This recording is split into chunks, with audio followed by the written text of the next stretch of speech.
Dalam vaksinasi COVID-19 ini, para calon jemaah haji dan umroh mendapatkan vaksin jenis Moderna.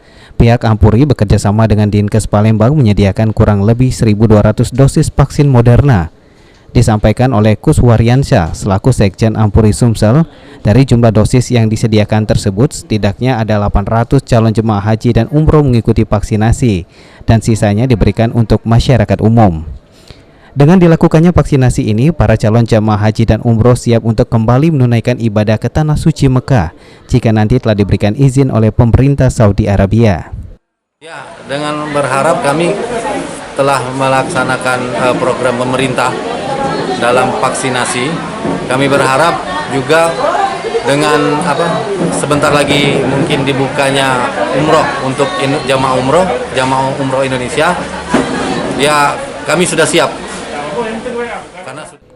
Sementara itu, untuk pelaksanaan haji dan umroh sendiri, menurut Kasubag Humas Kanwil Kemenak Sumsel, masih menunggu kepastian dari pemerintah Saudi Arabia.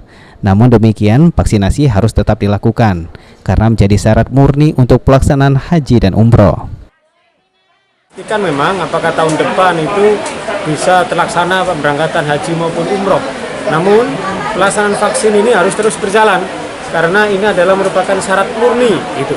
Sehingga nanti ketika tahun depan sudah dibuka lagi atau dalam waktu yang dekat ini dibuka lagi seandainya untuk pelaksanaan umroh, kita sudah menuntaskan masalah vaksinasi ini gitu. Jadi tugas kita sebagai warga negara, kita lakukan untuk vaksinasi dulu tentang berangkat tidaknya, kapan itu, biar pemerintah nanti yang...